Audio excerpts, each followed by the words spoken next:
Susday ពុកម៉ែបងប្អូនទាំងអស់គ្នាថ្ងៃនេះសូមបង្ហាញពុកម៉ែបងប្អូនអំពីកន្លែងទេសចរមួយកន្លែងដែលស្ថិតនៅក្នុងខេត្តប្រស័យអនុហើយនៅម្ដុំទីតាំងនេះគេហៅថាកោះរាជបុត្រពុកម៉ែបងប្អូនបាទជាទូទៅពុកម៉ែបងប្អូនបានស្គាល់ហើយតែមិនទាន់បានទៅម្ដងទៀតមានន័យថាពុកម៉ែបងប្អូនខ្លះគាត់បានទៅម្ដងពីរដងរួចទៅហើយតែមិនទាន់បានទៅពេលបច្ចុប្បន្ននេះទៀតគឺពេលបច្ចុប្បន្ននេះគឺមានការប្រែប្រួលស្អាតយ៉ាងខ្លាំងបងប្អូនណានៅកោះរាជបុត្របាទមានសួនមានអីកន្លែងទស្សនានៅតាមឆ្នេរសមុទ្រផងតាមសួនច្បារគឺសួនផ្កាផងបងប្អូនហ្នឹងហើយគឺធ្វើស្អាតមែនទែនបងប្អូនណាហើយពុកម៉ែបងប្អូនអាចនាំបងប្អូនលក្ខណៈជាក្រុមគ្រួសារមកទស្សនានៅកោះរាជបុត្រនេះបាន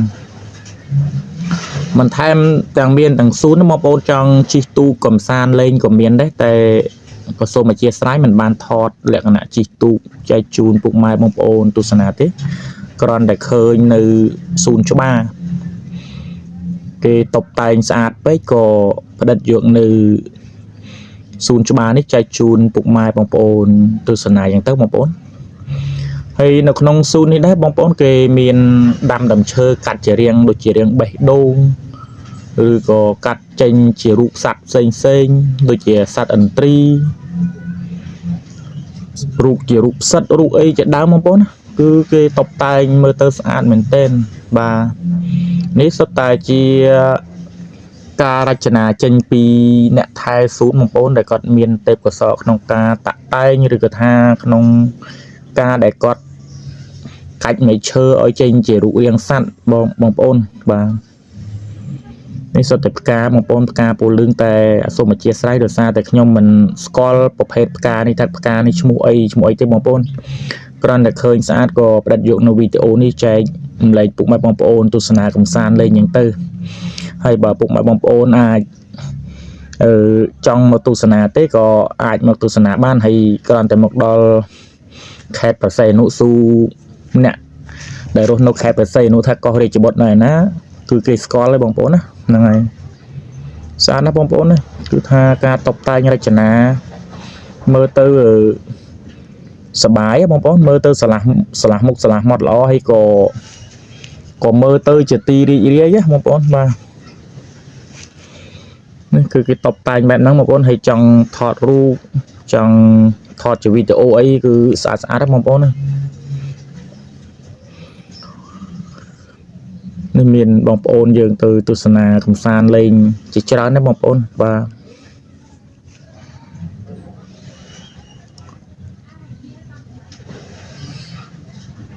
នេះស្រីស្អាតគាត់មកទស្សនានៅ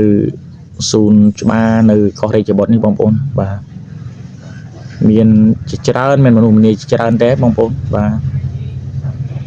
ហើយនេះគឺជាកំសៀវទឹកអត់មានអីដាក់ទេបងប្អូនបាទគឺឡើងកំសៀវទឹកគឺឡើងឆ្កុយហើយក៏ចេញទឹកមកតែម្ដងបងប្អូនណាបាទនេះគឺជាដើមឈើដែលគេកាត់ចេញជារូបសត្វឥន្ទ្រីសត្វអីជាដើមនៅខ្ញុំរាយរាប់ពីខាងដើមហ្នឹងបាទនេះតាមពុតដូចជាសត្វឥន្ទ្រីសត្វអីបន្តិចហ្នឹងបងប្អូនដោយសារតែគេអត់តាន់តុបតែងវាចេញជារូបរាងសត្វ 100% វាដុសមេឃចងេងចងាងអញ្ចឹងណាហើយនេះដូចជារូបសត្វបងប្អូនកន្លែងកំសៀវទឹកនេះគឺជាមានអត្តកំបាំងគឺដងដែលដាក់ទ្រកំសៀវគឺនៅកន្លែងទឹកតែម្ដងបងប្អូនបើតាមខ្ញុំដឹងណាបាទតែយើងមើលយ៉ាងទៅដូចជាមិនឃើញទេតែអាកន្លែងទឹកហូរហ្នឹងគឺជាកន្លែងដងសម្រាប់ទ្រនៅកំសៀវទឹកហ្នឹងបងប្អូនខ្លះអាចនឹងឆ្ងល់ថាចុះមិនកំសៀវអត់មានដងទ្រមិនក៏នឹងតាមពិតគឺមានដងទ្រគឺនៅកន្លែងទឹកហូរតែម្ដងស្អាតណាស់បងប្អូនវីដេអូនេះការដែលខ្ញុំរៀបរាប់នេះគឺវាមិនអស់សេចក្តីទេទល់តែពុកម៉ែបងប្អូនអាចមកទស្សនាដោយខ្លួនឯងបាន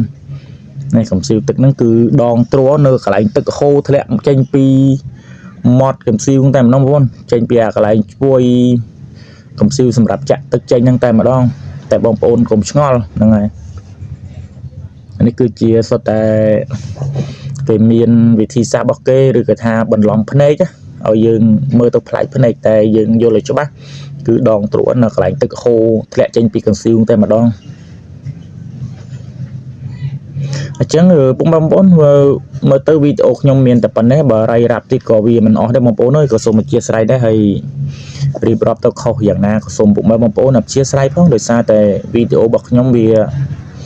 មិនមែនជាអ្នក review នៅកន្លែងណាមួយឲ្យច្បាស់លាស់ទេគ្រាន់តែឃើញវីដេអូឃើញទេសភាពស្អាត